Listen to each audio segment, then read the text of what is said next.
Olá pessoal, bom dia, boa tarde, boa noite. Vamos iniciar aí mais uma aula de microbiologia. Vou começar com o tema abordando aqui a parte da morfologia celular, a forma, então, como as células microbianas começam a se apresentar, tá? Vou iniciar pelo mundo das bactérias, né? E essa parte dessa unidade temática, eu vou abordar também a parte de anatomia da célula bacteriana para iniciar, tá? Para início de conversa, né? Então vamos lá. Lembrando para vocês, como vocês viram nas primeiras aulas introdutórias ali sobre história da microbiologia e tudo mais, né? Falei para vocês que a vida ela é dividida ali em dois domínios principais, né? O domínio procariótico e o domínio eucariótico, tá?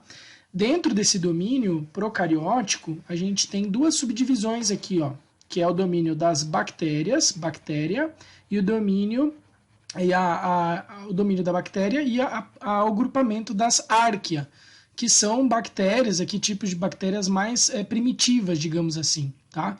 Então essa aqui, ó, segundo a árvore filogenética da vida, né, a partir do nosso ancestral comum, o LUCA, né, o ancestral comum universal, né, e daqui então foi-se partindo para especializações, né, celulares, as células começaram a se especializar, né?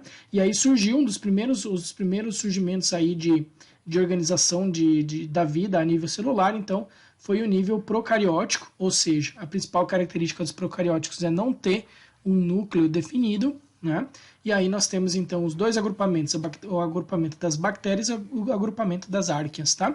E depois surgiram então, conforme algumas especializações, a gente conhece, na verdade, na teoria da endossimbiose, provavelmente vocês viram isso, né, lá nas aulas de biologia celular, que uma bactéria acabou englobando a outra, uma bactéria especializada mais em absorção de energia através da respiração, né, que é o caso, por exemplo, ali das mitocôndrias, né?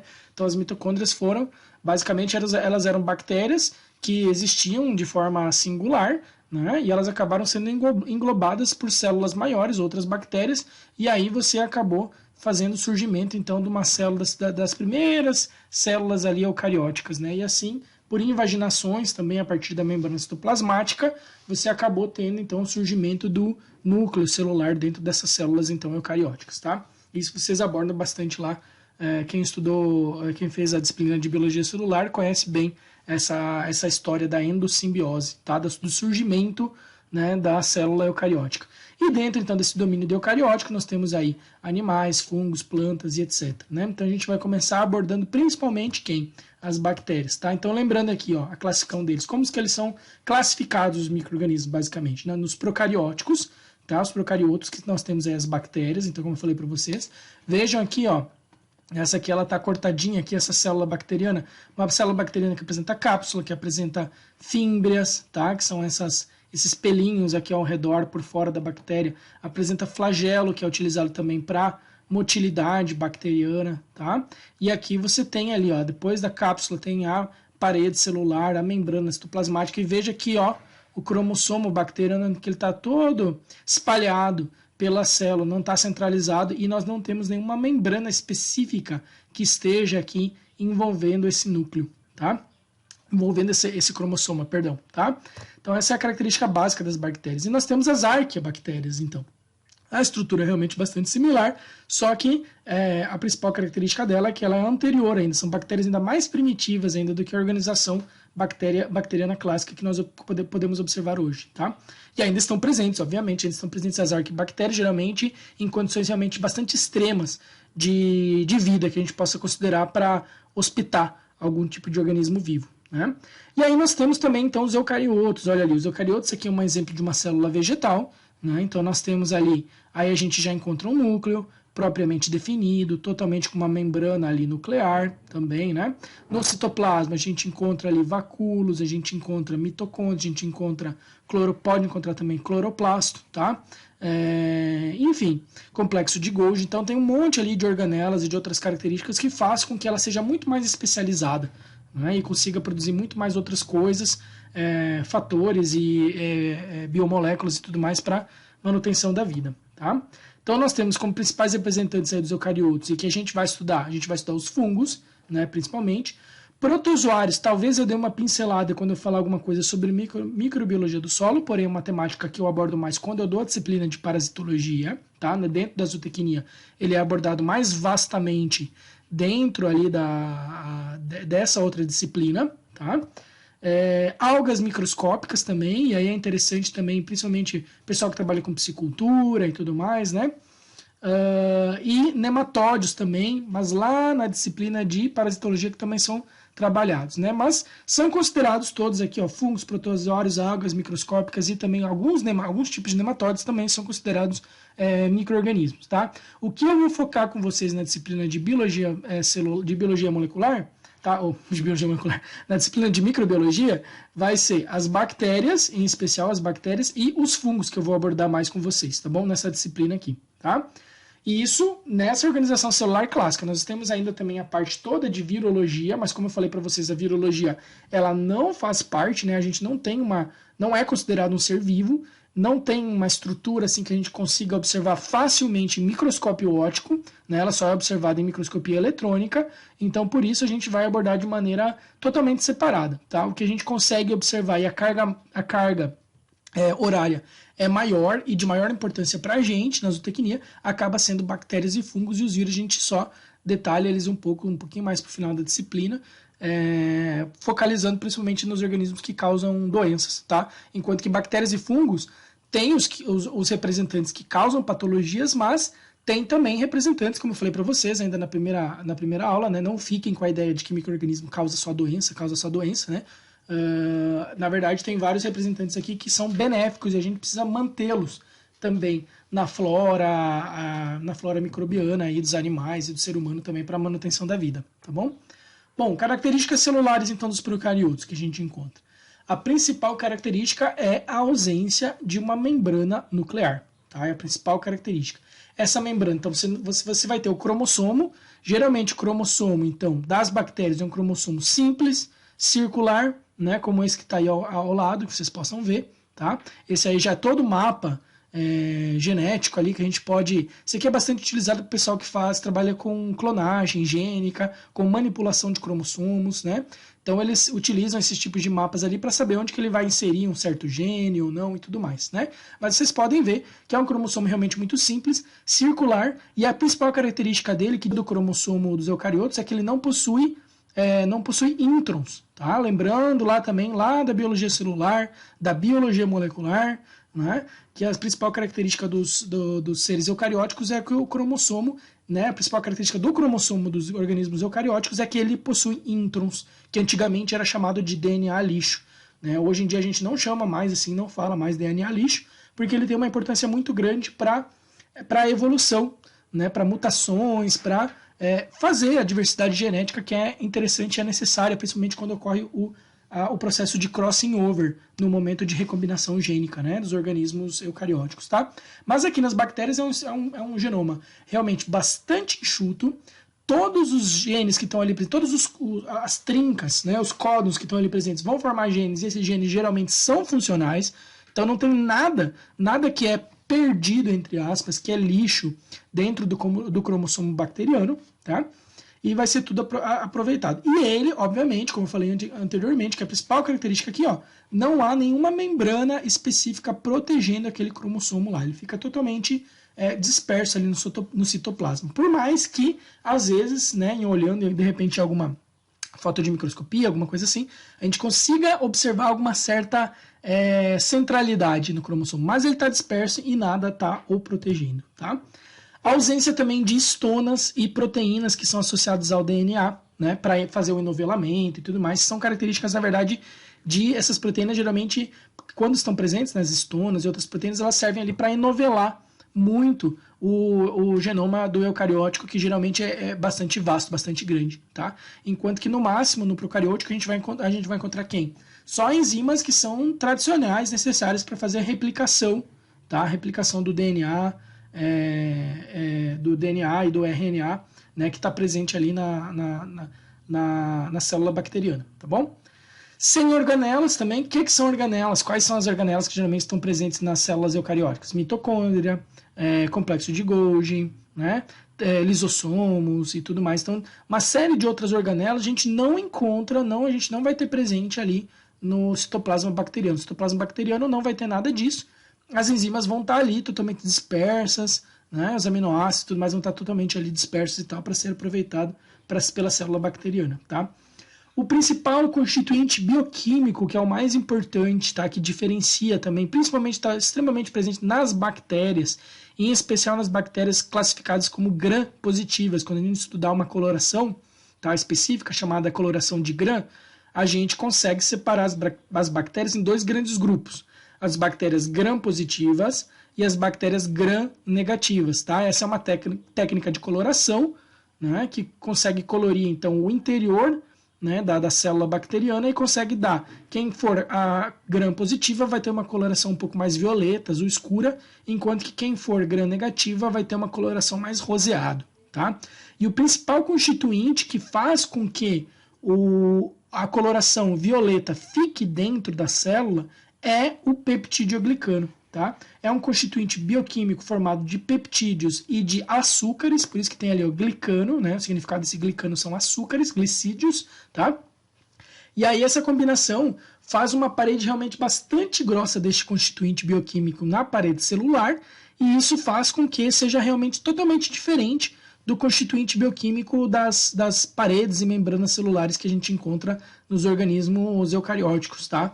E isso é extremamente importante, porque a maioria dos antibióticos, primeiro antibiótico que surgiu no mundo, que é a penicilina, já contei essa história para vocês aí, mas a penicilina, ela tem como alvo de ação justamente desfazer as cadeias peptídicas ali do peptidoglicano, enfraquecendo a parede celular, e aí a célula acaba morrendo, a célula bacteriana acaba morrendo por plasmólise, tá bom? Então essa é a principal característica bioquímica presente na parede celular das bactérias, é esse então constituinte, o peptidoglicano, tá? Outra característica também é que a principal forma de reprodução das bactérias é a fissão binária, tá? Então o que acontece ali, ó? Uma célula vai gerar duas células. Uma célula mãe vai gerar duas células filhas, tá? Isso vai influenciar no quê? No perfil, no estilo, no tipo de crescimento que as colônias bacterianas, então, vão ter, né? Ou seja, vai ter a tal famosa escala logarítmica, que todo mundo agora já sabe o que é a tal da escala logarítmica, né, por conta aí da pandemia do coronavírus, né? Então, uma célula se transforma em duas, que depois se transforma em 4, que depois se transforma em 8, 16, 32, e quando você vê, você tem aquele crescimento realmente absurdo, tá? Aqui ocorre da mesma forma, né? Diferentemente do que ocorre, por exemplo, com os animais e tal, que por exemplo, os humanos, né, a gente tem, em teoria, a gente consegue ter no máximo o quê? Uma gestação gemelar e tal, mas em teoria, né, uma reprodução vai produzir um filho, e assim vai indo. Tem uma escala de crescimento menor, né, não é na progressão aritmética, mas aqui a progressão é a progressão geométrica, tá, em escala logarítmica, ok?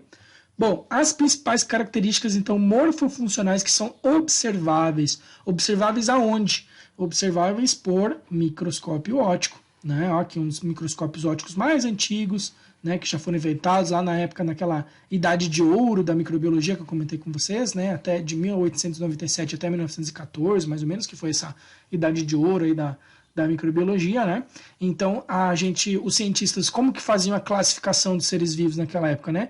Não fazia, hoje em dia a gente faz a caracterização diretamente do DNA. Você vai lá, isola o DNA a partir da célula dos animais, né? Faz a caracterização, faz o sequenciamento, depois você analisa essa sequência e depois você, conforme, vai caracterizando por parentesco, você sabe, né, que tipo de parentesco um organismo tem com o outro, né? Naquela época, você utilizava, e essas são características, então, características genotípicas que a gente chama. Naquela época, e até hoje, porque ainda realmente é muito útil, né, a gente utiliza as características fenotípicas, ou seja, características que são expressas a partir do genoma, né? A partir do genoma, tá?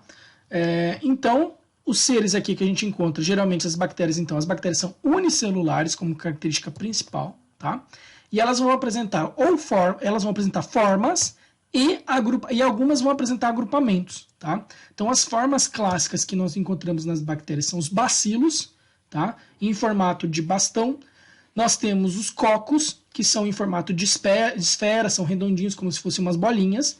E temos também o espirilo, que parece um saca-rolhas, né? Ele vai todo enroladinho como se fosse um rabinho de porco e tal. Esse tipo são essas 3 formas clássicas que a gente tem para as bactérias, tá? Bacilos, cocos ou espirilo, que a gente observa isso através das técnicas de coloração e depois observação aí em microscópio óptico, tá? Agrupamentos que eles podem apresentar, eles podem estar em pares, podem estar em grupos e podem apresentar-se também em cadeias, tá? E aí, isso é o que vai definir, tanto a forma quanto o agrupamento, é o que vai definir o gênero ou a espécie em particular, dependendo do tipo de, né, de agrupamento, por exemplo. Staphylococcus, né? Então apresentam cadeias ali, né? Então, ou melhor, em agrupamento, parecem caixinhos de uvas. Então, observando isso, a gente já sabe que faz parte do gênero Staphylococcus. Se for amareladinho, quando cresce no meio de cultura, né, um amarelo que vem dá o nome então de áureos, tá? Áureos vem então de amarelo, ouro, mais ou menos, né? Então fica o Staphylococcus aureus definido até como espécie, tá bom? Então é isso, vamos dar uma aprofundada então olhando forma por forma e depois agrupamento por agrupamento de cada forma, tá? Primeira das características, então tamanho em relação à morfologia, e eu vou deixar um exercício para vocês, para essa aula, para vocês tentarem ter uma noção, já que nós não temos o microscópio aqui à disposição, vou deixar um link de um site que é bastante interessante, vocês vão conseguir aprofundar e ter uma noção de tamanho, tá? Das células bacterianas, das células eucarióticas e tudo mais, né? E até de objetos maiores, tá? Para vocês terem noção de profundidade, já que a gente não tem microscópio óptico à disposição agora no momento, né? Mas o tamanho, qual que é o tamanho que geralmente uma célula bacteriana ela apresenta? Apresenta de 0,2 a 2 micrômetros, tá, de diâmetro e de 2 a 8 micrômetros de comprimento, ou seja, realmente a gente só consegue observar isso com o quê? Com o microscópio óptico, tá? Fungos até a gente consegue, os bolores a gente até consegue observar as colônias, né? O mofo a gente consegue observar, né? Mas bactérias a olho nu a gente não consegue observar se não for através de técnicas de microscopia, tá? Óptica. Né? Os vírus, pior ainda, porque os vírus a gente só consegue observar em microscópio eletrônico. Tá? Você vê também a profundidade, o tamanho realmente é infinitamente menor. Tá? E aí nós podemos classificar em relação ainda a essa morfologia em monomórficos, quando você tem uma forma totalmente definida, né? Que a bactéria, por exemplo, ou ela é espiral, ou ela é coco, ou ela é bacilos, tá? Então elas são chamadas de monomórficas, tá? Tem essa forma definida e vai ser a vida inteira dela, ela vai ter aquela forma ali de coco, de bacilo ou de espiral, tá? Enquanto que as pleomórficas, elas podem ter formas variadas. Nós temos algumas bactérias, como é o próprio caso do Rhodococcus equi, que eu vou falar um pouquinho mais à frente, ela causa sintomatologia respiratória em potros, tá? Potros jovens, né? E ela, em determinados momentos, ela pode se apresentar como coco e em outros determinados momentos ela pode se apresentar como bacilos. Então isso pode ocorrer, né? Depende, se, por exemplo, se estiver infectando, né? Se estiver infectando um animal, né? Então ela vai se apresentar de uma determinada forma. Se ela estiver num ambiente fora desse momento assim, de patológico, ela vai ter uma outra determinada forma, né? E isso então pode às vezes camuflar e pode às vezes dificultar o diagnóstico, quando a gente for fechar o diagnóstico de alguma determinada doença, tá? Bom, mas enfim, a forma básica que nós temos então, bacilo, coco ou espiral. Vamos dar uma olhadinha. Coco é o primeiro, né? Ali que nós temos. O coco significa, da sua definição ali, do grego, tá? Significa frutificação. Eles parecem umas bolinhas, umas sementinhas, tá? Então são redondos, podem se apresentar ovais ou um pouco ovalados, alongados ou achatados em alguma extremidade, mas o mais importante é o quê? São essas bolinhas aqui dispersas, tá? Às vezes, vocês estão vendo aqui nessa foto em específico, aqui uma foto de microscopia eletrônica, vocês estão vendo que parece que eles estão juntos, né? Mas é porque eles estão no processo de divisão, tá no processo de fissão binária, tá? Porque senão eles deveriam, olha aqui, para ser considerado um coco mesmo simples, né, totalmente sozinho, não, ele se apresenta nesse formato aqui singular, unitário, tá bom? Os outros aqui estão em processo de divisão, ok? Então se divide em apenas um eixo, né, dessa fissão binária, gerando uma célula, gerando duas células filhas, tá bom? Outros tipos de agrupamentos, então, ou melhor, tipos de agrupamentos que podem aparecer dentro dessa forma de cocos, tá? Nós temos os diplococos, di significa dois, né? Então, dois cocos. Streptococcus, que daí vai ser vão ser em cadeias, um atrás do outro, a gente vai ver as fotos ali daqui a pouco. Tétrade, que é em formato de 4, elas após a divisão celular, elas ainda permanecem unidas ali por um pequeno filamento, mas cada célula é uma célula individualizada, tá? É um indivíduo único. Sarcina, que daí aparecem em 8, tá? Ficam unidas em 8. E estafilococo, quando ficam realmente em agrupamentos bem maiores, parecendo até um cachinho de uva, como a gente vai ver nas fotos daqui para frente, tá? Então, olha ali, o diplococo, primeiro que aparece. Então, permanecem unidos após a divisão celular, tá? Então, após a divisão celular, ainda fica ali um filamento unindo uma célula a outra, porém, essa é uma célula e essa é outra célula totalmente diferenciada, tá? Fica ali, ó. Aqui também tem outra imagem, tá? Diplococos. Exemplo de diplococos que nós temos, tá? Então aqui, ó, por exemplo, a Neisseria gonorreia, que causa a gonorreia, uma IST, uma doença, uma infecção sexualmente transmissível, tá? Então veja só, o que nós temos aqui nessa imagem? Isso aqui é uma imagem de raspado clínico, né? Provavelmente de pus que foi coletado de material aí patológico, né? E a gente observa ali que nós temos essas células grandes aqui, são células do sistema sanguíneo, do sistema imune. Provavelmente esses aqui são neutrófilos segmentados, né? Esse aqui é um monócito, provavelmente, né? E o que nós temos aqui, ó? Tá vendo? Essa bolinha e mais essa bolinha estão juntinhas aqui, essas duas, né? Então, diplococos, tá? Diplococos aqui também. E aqui, o que está acontecendo aqui dentro daquela? Elas já estão englobadas, ó, aqui, os neutrófilos, para quem já fez a parte de fisiologia, né, animal, né, quando a gente estuda as células do sistema sanguíneo, a gente vê que os neutrófilos, os macrófagos são responsáveis por fazer a degradação, fazer a fagocitose, tá, de organismos que são invasores. Então, nesse caso aqui, ó, são bactérias que já foram incorporadas aqui, ó, dentro dessa célula fagocitária e já estão sendo degradadas ali por enzimas, né, proteolíticas e tudo mais. Já estão em processo de degradação, de combate, tá bom? E olha só, aqui a gente encontra um outro tipo de bactéria também, que provavelmente, sei lá, deve só fazer parte da flora, né, da flora normal que estava ali presente daquele material quando foi coletado. E esses aqui, ó, já estão em formato de bastãozinho, ó, formato de bacilo, num agrupamento aqui de diplobacilo, que a gente vai ver mais à frente, tá? Mas a princípio, acredito eu que não seja nada patogênico. Patogênico mesmo é esse aqui, ó, o Diplococos da Neisseria gonorreia, tá bom? Como exemplo aqui para vocês saberem. Temos então as tétrades, tá? Como eu mostrei para vocês aqui, elas se dividem então em dois eixos aqui, ó, tá? E acaba ficando então 4 células aqui formadas grudadinhas aqui, ó, como se fossem, né, grudadinhas ali e tal por essa parte filamentosa. Exemplo, nós temos aqui, ó, Micrococcus luteus, tá? Faz parte da flora intestinal normal dos animais, tá? Tem ali presente principalmente no rumen, né? Vocês que vão estudar lá para frente com o professor Cabral vão ver a importância da microflora, da flora bacteriana, microbiana de uma maneira geral, para a produção, né, dos bovinos, é extremamente importante. Então esse é um tipo aqui de representante, geralmente eles têm essas características aqui de se apresentarem aqui em tétrades, tá bom?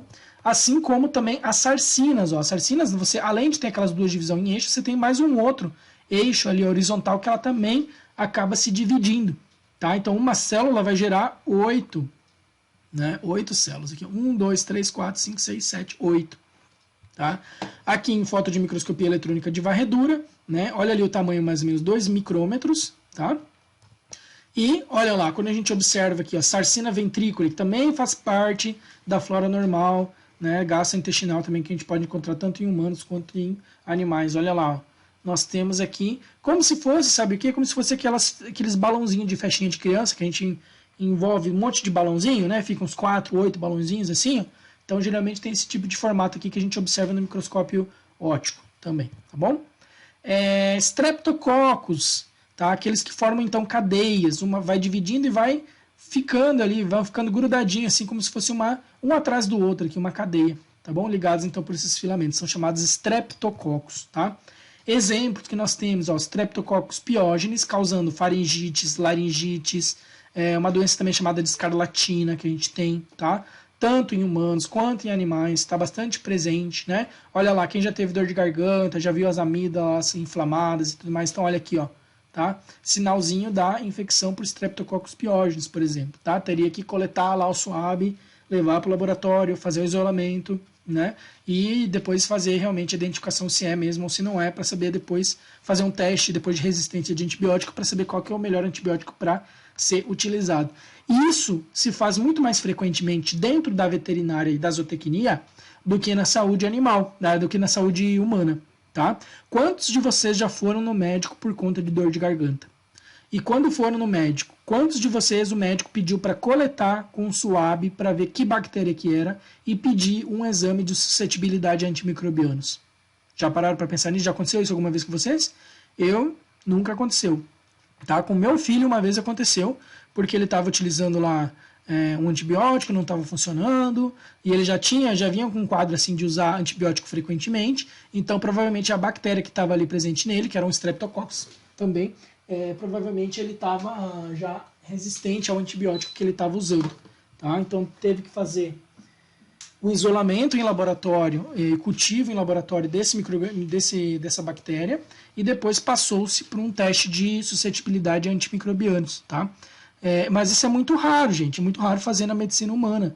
Tá? E aí as pessoas culpam muito, dizendo que é a produção animal que é a grande responsável pelo aparecimento de bactérias, superbactérias e tudo mais, porque se usa muito antibiótico na produção animal, etc, etc, etc. Bom, usa-se, mas quando é realmente necessário, e só se usa o antibiótico realmente que é eficaz e potente. Então, para você receitar um antibiótico para ser utilizado numa granja de suínos, de aves, você tem que fazer o isolamento da bactéria, tem que fazer os testes de suscetibilidade, que daí você vai ter certeza de qual é o antibiótico. Não pode sair utilizando antibiótico indiscriminadamente, como às vezes acaba ocorrendo mais frequentemente na medicina humana do que na medicina animal. Tá bom? Bom, Staphylococcus, olha ali, ó, organizados em cadeias, tá? Em grupos, ó, grumos, né, melhor dizendo. Então parece ali, ó, um cachinho de uva, não parece um cachinho de uva, tá? Isso aqui, né, a gente observa isso no microscópio óptico, já sabe que é do gênero Staphylococcus. Depois outras características fenotípicas que a gente observa em cultura, né, em meio de cultura, a gente vai definir então depois em espécie, né, como eu falei para vocês lá, o Staphylococcus aureus, a colônia, quando a gente observa em meio de cultura, a gente vê que ele tem uma coloração um pouquinho mais amareladinha. Bom, quando a gente fizer as aulas práticas, isso tudo vocês vão ver como se faz o meio de cultura, como se faz a esterilização de material, né, como se faz o cultivo de micro-organismos em laboratório, como se fazem as colorações de grã e tudo mais. Então isso vai ficar mais nítido quando a gente fizer, tá? Por hora, vamos guardando apenas essa parte assim, mais introdutória e teórica, tá? Das formas, né? Olha ali, outra foto aqui também de microscopia óptica, olha aqui, ó. Todas elas juntas em agrupamentos realmente bem unidas, bem próximas umas da outra. Então, formando aqui, ó, caixinhos de uva, tá bom? Staphylococcus aureus, o principal representante aí que a gente encontra, doença de pele, doença de garganta também, tudo mais, mas principalmente doenças de pele, tá? Em humanos, em animais também, tá? Em suínos também a gente pode encontrar, né? Então, são representantes aí desses tipos de agrupamentos de cocos que a gente pode encontrar, tá bom? Fora isso, nós temos quem? Nós temos os bacilos, tá? Que tem aqui, ó, forma de bastão ou de bastonete. Vão se dividir ao longo do seu eixo, então elas vão pegar aqui, ó, no meio aqui, vai se dividir, vai formar um bastão para cá, um bastão para lá, tá? E pode se apresentar, tem menos agrupamentos do que os cocos, né? Os cocos tem lá diplococcus, cocos simples, Staphylococcus, Streptococcus, né? Tem vários agrupamentos, enquanto que aqui os agrupamentos dos bacilos são menores. Nós temos o bacilo simples, tem o diplobacilo e tem o streptobacilo e o cocobacilo, que é aquele que não teve capacidade nem para ser coco na vida e nem para ser bacilo na vida. Esse cara não se definiu, tá bom? Então não teve nem forma de coco, nem forma de bacilo e só faz atrapalhar o nosso diagnóstico quando a gente observa isso no microscópio óptico. É uma sacanagem isso aqui, tá? Porque em vez de se definir ficar só de bacilo ou diplobacilo, não. Ele ou ser coco na vida, não, acaba atrapalhando. Vocês vão ver, vou mostrar umas fotos para vocês mais para frente. Enfim, né? E aí, ó, os bacilos, ó, como aqui, ó, lactobacillus casei xirota aqui, ó, do Yakult, tá? Leite fermentado. Se a gente faz uma lama, geralmente eu faço em aula prática, a gente pega um pouquinho, né? Peço para vocês trazerem Yakult ou outros leites fermentados, e aí a gente faz a coloração de grã para poder observar o formato, né? Trago Activia também para a gente poder observar, para ver se realmente tem bactérias ali presentes. E tem, viu, galera? Tem sim, Yakult, Activia, esses iogurtes fermentados aí com probióticos e tudo mais, né? Probióticos, lembrando, são micro-organismos que são adicionados nos alimentos para dar algum tipo de benefício para a gente, né? Então, olha lá, o bacilo único lá, ó, separadinho, lembrando o coco único também, ó, não tá só ele ali no máximo, quando ele tá um pouquinho mais alongado aqui, ó, o que tá ocorrendo aqui? Divisão celular já foi produzido, né? A célula mãe foi gerando uma outra célula filha aqui, ó, e aí vai se dividir, então formando 2 bacilos ali, tá bom? Aqui, ó, de novo, um dos representantes, o Mycobacterium tuberculosis, o que causa a tuberculose tanto em humanos quanto em animais, né? Geralmente os animais, quando são positivados, né, tem a presença do Mycobacterium tuberculosis, olha aqui, ó, são carimbados aqui, ó, tá? Com P aqui, P de positivo, tá? Para a bactéria, para a tuberculose, né? Então esses animais têm que ser sacrificados, têm que ser eliminados, não podem ser comercializados, as carcaças deles e tudo mais, né? Então fica ali presente como infecção, pode ser uma infecção latente, cavitária, miliar, enfim. Isso não interessa tanto para vocês, mas enfim, como representante, né, o Mycobacterium então, tuberculose ele tem esse formato de bacilos simples, tá? Depois nós temos os diplobacilos, tá? Como representantes nós podemos dizer aqui o Bacillus subtilis, que ele é bastante utilizado em probióticos, tá? Em várias receitas de probióticos para animais, em rações com probióticos.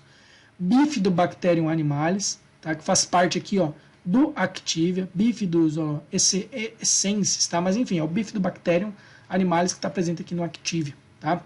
E aí um tempo atrás tinha um pessoal que falava fake news, dizendo lá aqui, né, que o iogurte, o Activia, ele era produzido com fezes humanas, não sei o que, bababá. Mentira, galera. Eu já vi assim, rolando assim, essas matérias de Facebook, né, que ninguém assume a autoria de nada, né, e tava lá uma fake news lá dizendo que usa cocô de animal ou cocô de humano para fazer o iogurte. Não tem nada a ver, galera, não tem nada a ver.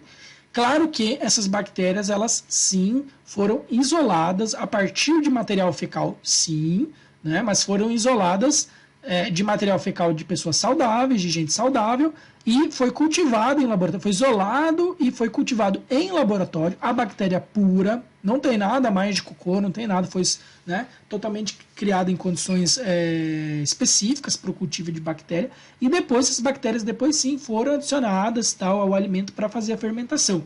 Mas já não tem mais nada de cocô, não tem mais nada dessa história aí que a galera fica contando aí, espalhando. Tá? São materiais produzidos totalmente em condições assépticas e tudo mais, como qualquer produção de qualquer alimento saudável, tá bom?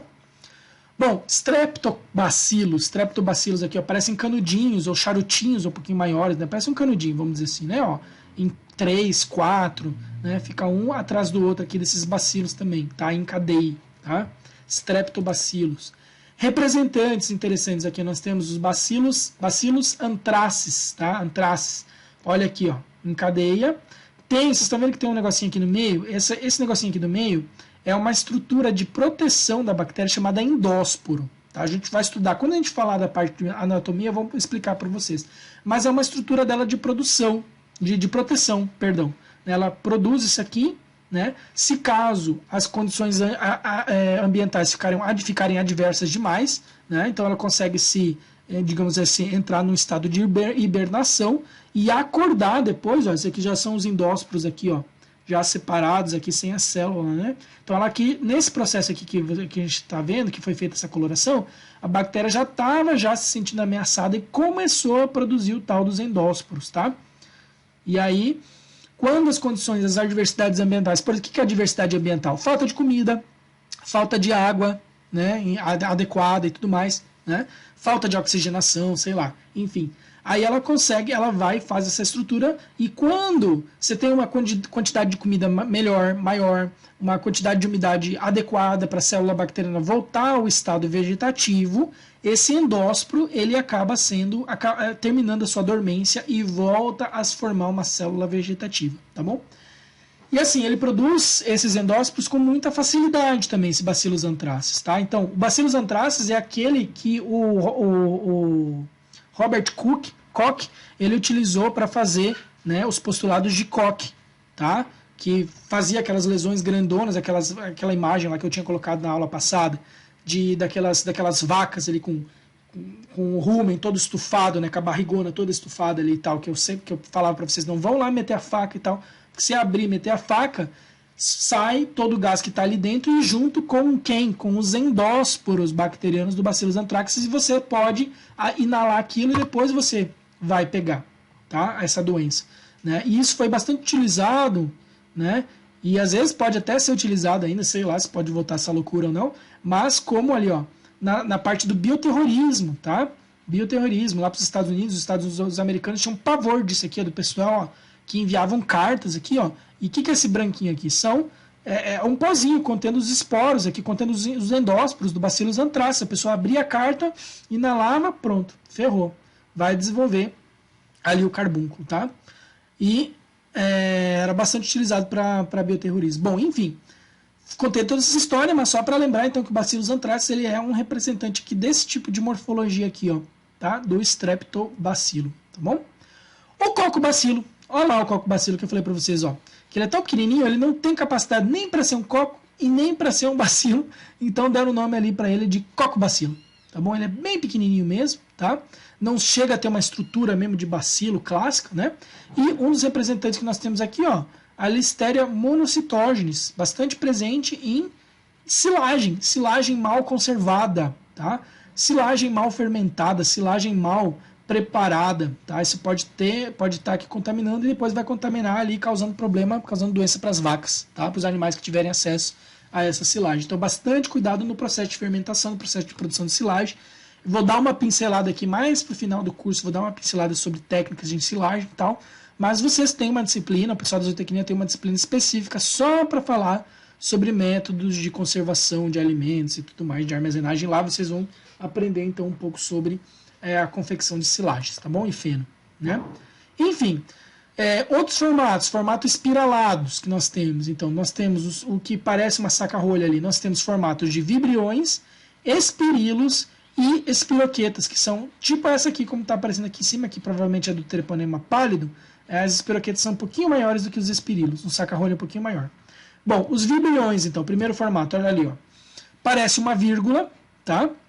Pode ter flagelo ou não pode ter flagelo, depende do tipo bacteriano. Esse aqui, o vibrio cólera, causador da cólera, tá?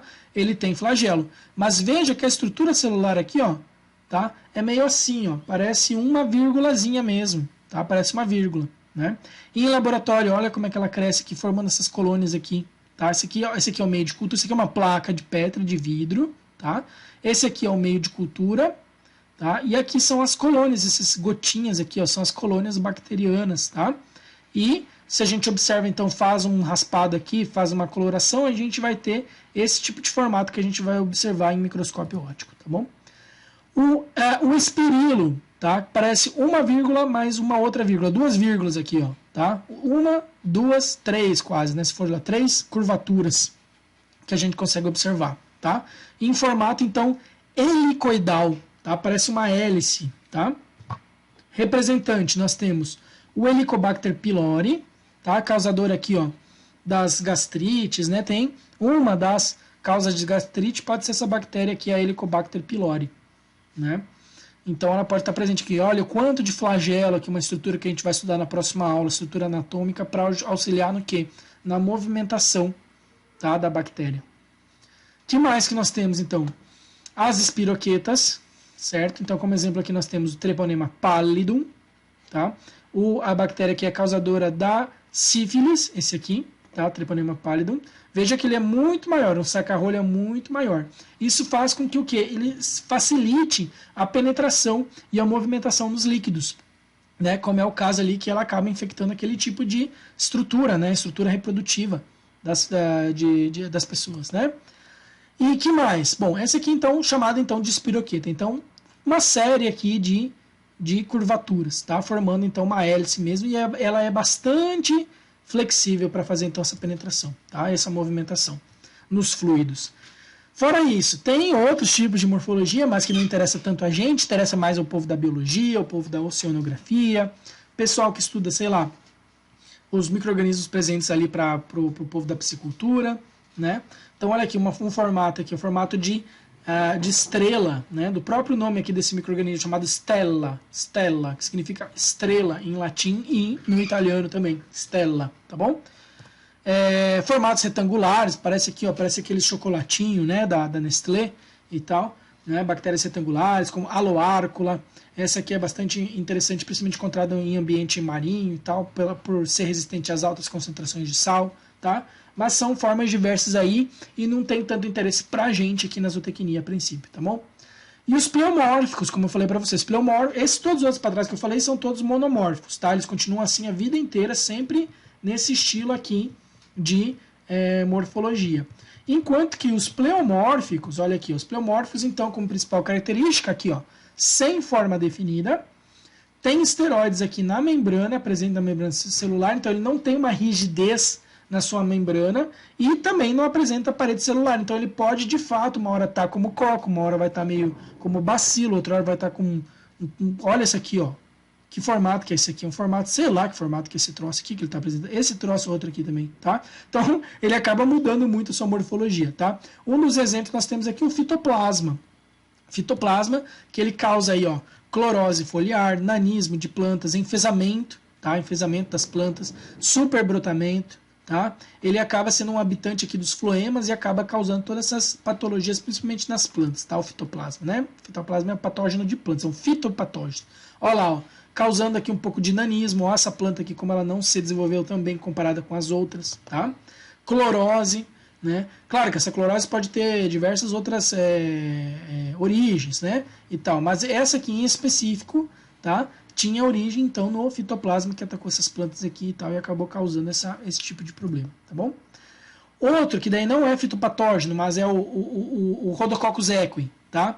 Em determinados momentos ele vai se apresentar como coco e em outros determinados momentos ele pode se apresentar como bacilo, tá? Então o Rhodococcus equi, ele é causador aqui, ó, de pneumonia em potros, principalmente potros bem jovenzinhos, tá? Esse é o tipo de morfologia da colônia que ela apresenta, né, em meio de cultura. Esse aqui é um agar chamado agar sangue, tá? É produzido com sangue de cordeiro ou de ovinos, né? Ou de boi. Ou até de humanos, também pode-se utilizar sangue de humano também para produzir esse tipo de agar aqui, essa comidinha para bactéria, né? E aí ele cresce, ele tem essa aparência aqui esbranquiçada e tudo mais, e quando a gente faz uma coloração de grã, a gente acaba observando isso aqui, tá? A gente acaba observando células meias, algumas mais para coco, outras mais para bacilo, às vezes um pouco meio coco-bacilo, às vezes fica realmente confuso até de fechar o diagnóstico. Mas daí com outras provas, né, com essa caracterização fenotípica da colônia, mais a coloração de grã e mais algumas outras provas bioquímicas e até às vezes provas genéticas, né, de PCR e tudo mais, a gente acaba conseguindo fechar o diagnóstico, tá? E a presença do Rhodococcus. Ok, por hora, esse é o fim da aula de hoje, tá? Uma aula bem curtinha, só que vou deixar uma atividade para vocês aqui embaixo para vocês completarem para essa semana, tá bom? Um abraço a todos e nos vemos.